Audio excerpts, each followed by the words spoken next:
Assalamualaikum warahmatullahi wabarakatuh. Perkenalkan, nama saya Nur Rahmatia Sam dari Prodi D4 jurusan Teknologi Laboratorium Medis dengan NIM PO 714203221 akan mereview jurnal dari Dian Wahyu Kamala Putri dan kawan-kawan dengan judul Deteksi MRSA Methicillin Resistant Staphylococcus aureus pada pasien rumah sakit dengan metode multiplex PCR. Adapun submateri yang akan kita bahas yaitu pendahuluan, metode penelitian, tahapan-tahapan pemeriksaan, hasil pemeriksaan, dan kesimpulan. Kemudian pada pendahuluan, Staphylococcus aureus merupakan anggota flora normal kulit pada manusia dan hewan.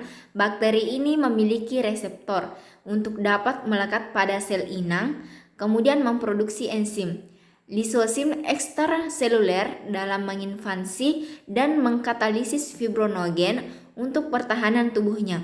Pengobatan infeksi Staphylococcus aureus dapat diberikan antibiotik golongan penisilin, namun dalam infeksi berat pada bakteri ini menjadi resisten penisilin. Methicillin kemudian digunakan sebagai antibiotik untuk mengobati infeksi Staphylococcus aureus yang resisten terhadap penisilin. Seiring dengan perkembangannya, bakteri ini menjadi resisten terhadap methicillin yang disebut methicillin resistant Staphylococcus aureus atau disebut dengan MRSA. Methicillin resistant Staphylococcus aureus atau MRSA adalah penyebab utama infeksi nosokomial, yaitu infeksi yang diperoleh di rumah sakit yang berupa infeksi pasca tindakan operasi, infeksi saluran urin sampai saluran pernafasan. Kemudian sebuah penelitian pada pasien rumah sakit di Universitas Hasanuddin menyatakan bahwa metode yang dapat digunakan untuk mendeteksi MRSA dengan metode difusi cakram antibiotik tunggal dengan standarisasi yang baik dapat menentukan kepekaan dan resistensi bakteri dengan cara membandingkan zona hambatan standar bagi obat yang sama.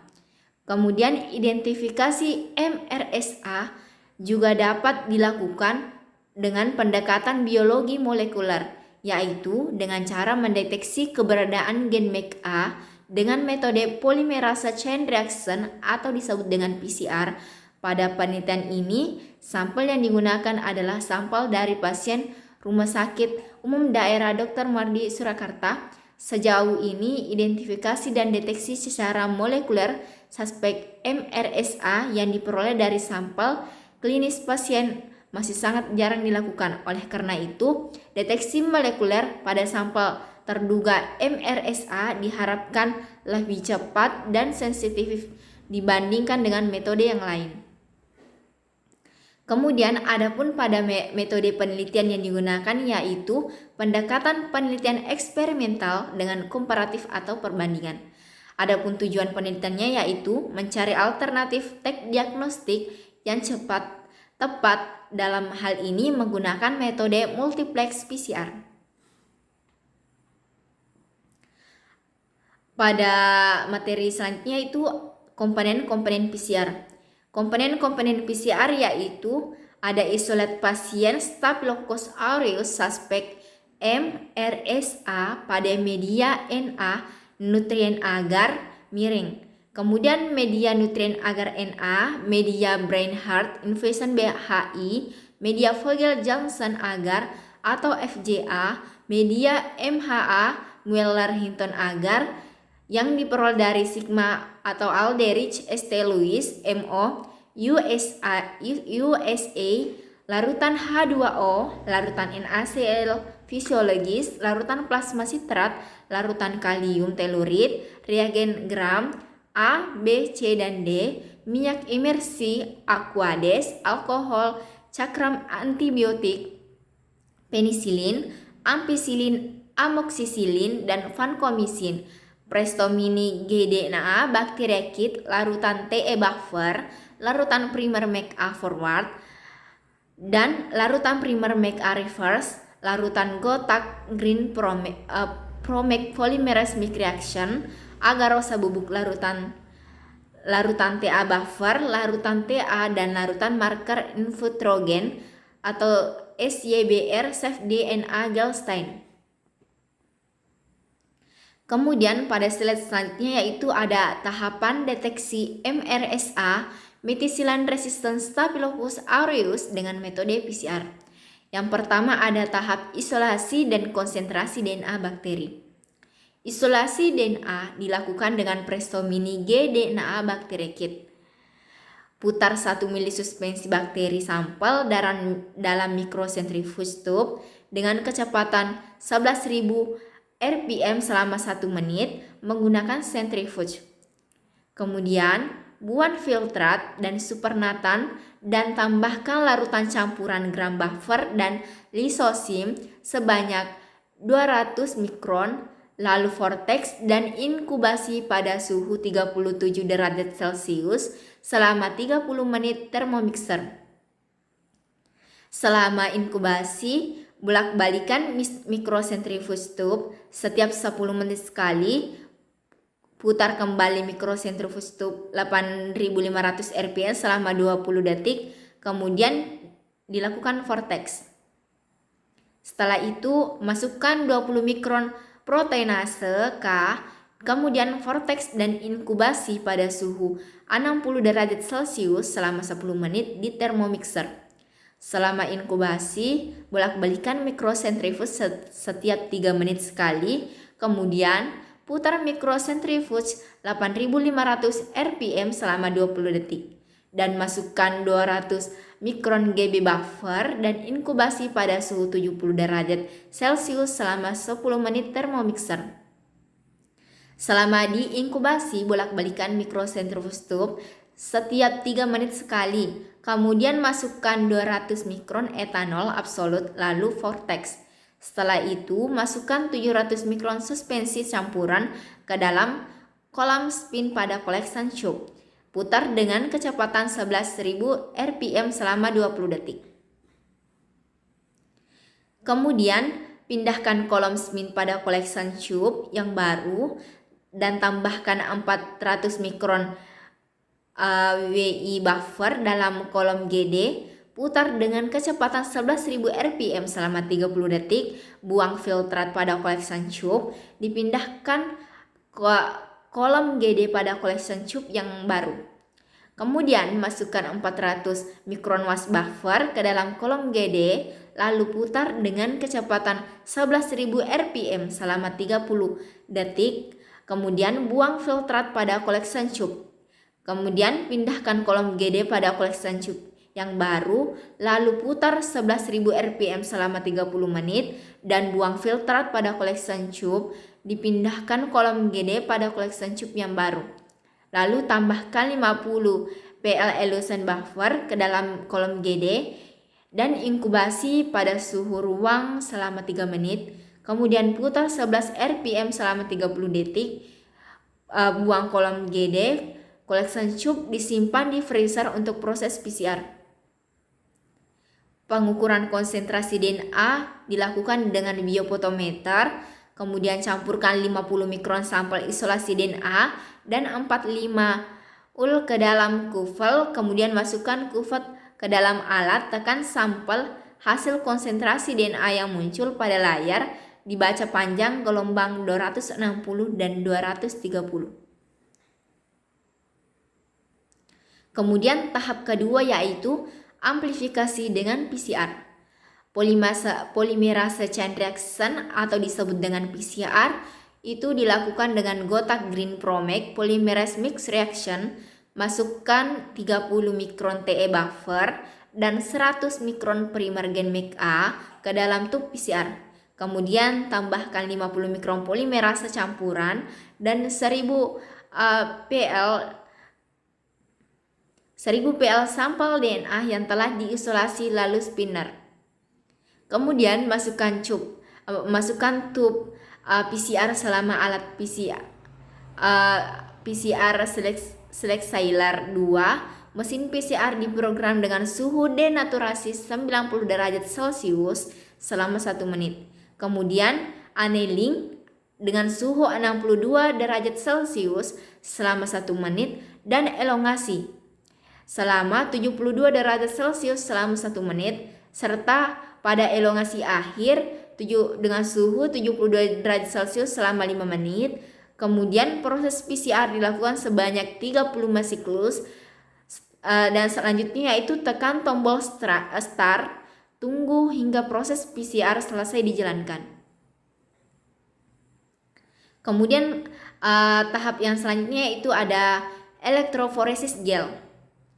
Elektroforesis gel agarosa terlebih dahulu dibuat 2% dengan mencampurkan 2 gram agarosa dan 200 ml TAE buffer dalam Erlenmeyer. Kemudian oven selama 2 menit untuk melarutkan, selanjutnya vortex sampai larut dan dingin. Kemudian tuang agar ke cetakan agarosa dan biarkan hingga padat dan masukkan 800 ml larutan TAE ke dalam wadah elektroforesis. Setelah itu, letakkan agar pada lengan wadah elektroforesis berisi larutan TAE, masukkan 500 ml sampel isolasi DNA dan 500 ml marker pada lubang cetakan agar yang sama. Kemudian tutup wadah elektroforesis. Amplifier diatur pada tegangan 100 volt 400 mA selama 30 menit dan tunggu sampai proses berjalan selesai. Kemudian buka penutup wadah elektroforesis dan ambil agarosa, kemudian letakkan pada alat biorat tepat di atas sinar UV. Kemudian klik tombol gel dock pada komputer. Setelah itu tekan auto export dan tekan trans UV. Hasil elektroforesis dapat dilihat pada layar komputer. Kemudian adapun hasil dari multiplex PCR setelah melakukan beberapa metode, yaitu didapat pada tahap pertama isolasi dan konsentrasi DNA. Bisa dilihat dari tabel. Dari ketiga sampel yang diuji, seluruhnya itu menunjukkan angka sekitar 1,75 sampai 1,95. Kemurnian DNA dikatakan kualitasnya baik apabila nilai absorbansi 260 terhadap nilai absorbansi 230 berkisar 1,8 sampai 2. Jika rasio kurang dari 1,75, maka DNA masih mengandung protein. Sedangkan jika lebih dari 2,0 DNA dikatakan masih mengandung RNA.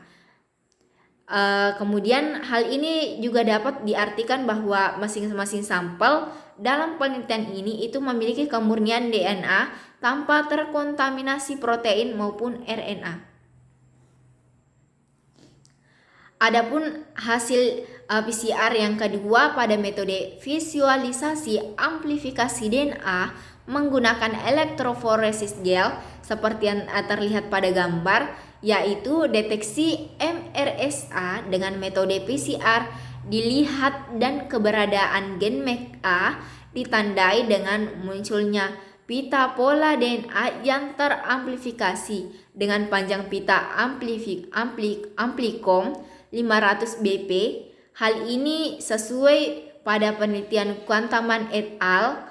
Pada 2016 dan Nasution 2017 yang menyatakan bahwa gen MECA dapat teramplifikasi pada panjang pita sekitar 500 bp. Kemudian pita DNA yang relatif tebal pada seluruh sampel pasien menunjukkan bahwa primer berhasil menempel dengan spesifik pada DNA cetakan dan berhasil memurnikan fragmen DNA gen dari pengotor seperti komponen PCR, protein, dan garam pada proses purifikasi gen resistensi antibiotik dan Staphylococcus aureus. Gen MECA berperan untuk sebagian besar biotik beta-laktam.